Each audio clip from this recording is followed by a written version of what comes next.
የተከበራችሁ እንግዶችና የወልሶ ከተማ ነዋሪዎች ውሃ የሕይወት ምንጭ ብቻ ሳይሆን የጤና፣ የኢኮኖሚ እድገት፣ የማህበራዊ ፍትህና የዘላቂ ልማት መሰረት ነው። ዛሬ የምንመርቀው የወልሶ ከተማ ንጹህ መጠጥ ውሃና ሳኒቴሽን ፕሮጀክትን የዚህ ኒውስ ፕሮግራም ስኬታማ ውጤት ሲሆን በተመሳሳይ ሁኔታ ሌሎች መካከለኛ ከተሞች ዘላቂ የመጠጥ ውሃ አገልግሎት ተጠቃሚ እንዲሆኑ ጠንካራ መሰረት እየተጣለ ይገኛል። ይህ ግዙፍ ፕሮጀክት በአንድ ዋሽ ፕሮግራም በኩል በውሃ ልማት ፈንድ የረዥም ጊዜ ብድር መመለሻ ስርዓት መሰረት ፋይናንስ የተደረገ የሚገኝ ፕሮጀክት ነው።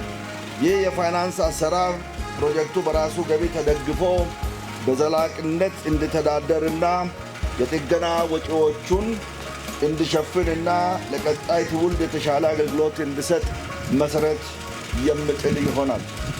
በዚህ አጋጣሚ የዓለም ባንክን ጨምሮ ለሁሉም የልማት አጋሮቻችን ለሰጡት ገንዘብና ቴክኒክ ድጋፍ ከልብ የመነጨ ምስጋናዬን አቀርባለሁ። ይህን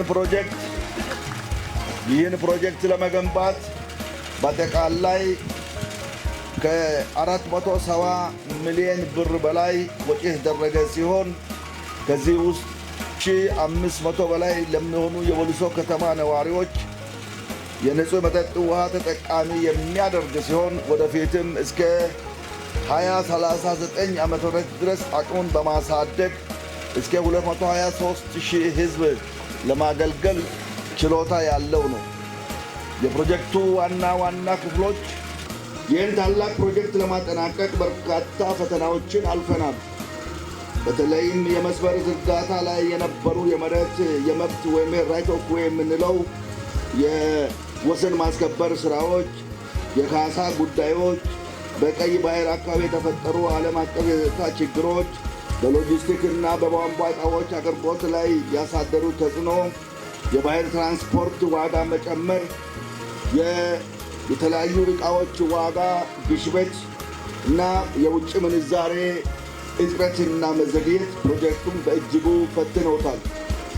ይሁን እንጂ በውሃና ኤነርጂ ሚኒስቴር፣ በውሃ ልማት ፈንድ፣ በኦሮሚያ ክልላዊ መንግሥት ውሃና ኤነርጂ ቢሮ፣ በወልሶ ከተማ አስተዳደር፣ በወልሶ ከተማ ውሃና ፍሳሽ አገልግሎት፣ በአማካሪው ገዳቅ ኮንሰልታንሲ፣ በኮንትራክተሮቹ ጂቲፒ ኢንጂነሪንግ እና ኢሙ ጀነራል ኢምፖርተር እንዲሁም በሁሉም ባለሙያዎች የተደረገው የተቀናጀ ጥረት እነዚህን ፈተናዎች በመሻገር ፕሮጀክቱ እነሆ ዛሬ ለምረቃ በቅቶ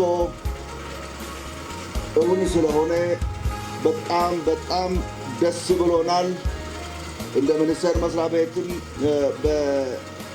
በሕዝባችን ደስታ የተሰማን ደስታ ወደር የሌለው እንደሆነ ልገልጽላችሁ ፈልጋለሁ።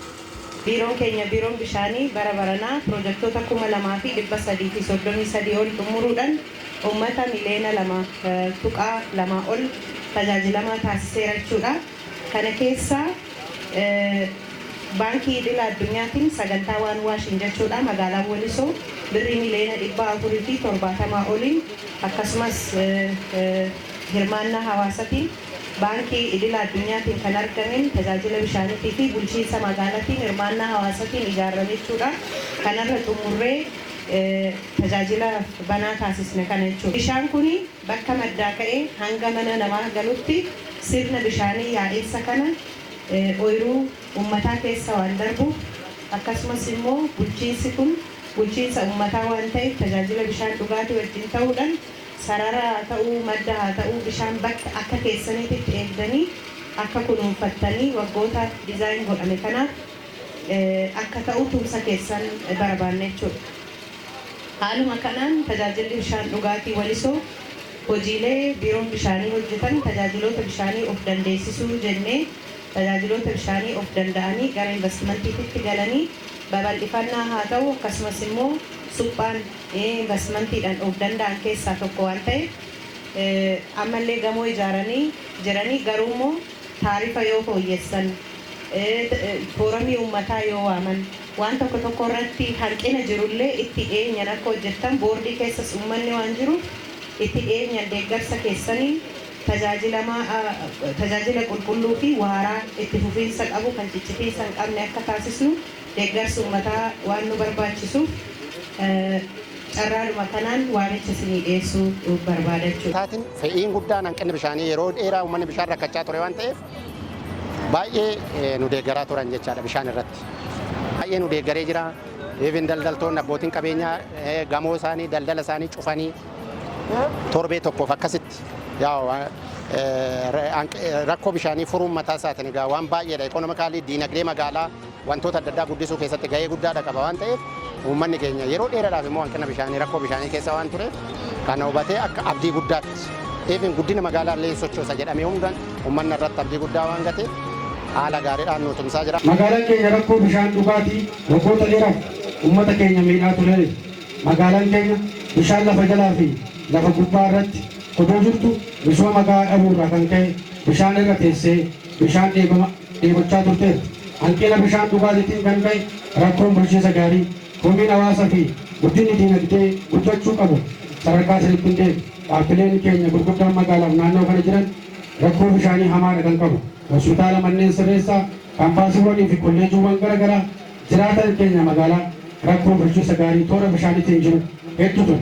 Mootummaan keenya rakkoo kana bu'uuraniitu waggoottan darban keessatti xiyyeeffannaa guddaa kennuun pirojektii kana hojiitti galamee guyyaa har'aa eebbisuun uummata keenyaaf gammachuu guddaa irra gahuun danda'ameera. Pirojektii qormaata guddaa keessatti hojjetame jechuun hin danda'amu. Akka baroota dabarsineetti waggaa gabaabaa gidduutti raawwate jechuun hin danda'amu waggaa 4-5. Maaliif isa dura pirojektoonni akkasii waggaa 10 fi isaa ol fixu turan. Kanaaf ijaarsa kanaa qormaata guddaa ture sana hirmaannaa hawaasaatiin hirmaannaa magaalaatiin akkuma jedhame federaalaan naannoodhaan ogeessi keenya qaqqaaliin irratti hirmaachuudhaan itti cichitanii hojjetanii guyyaa har'aa eebba kanaaf qaqqabeera.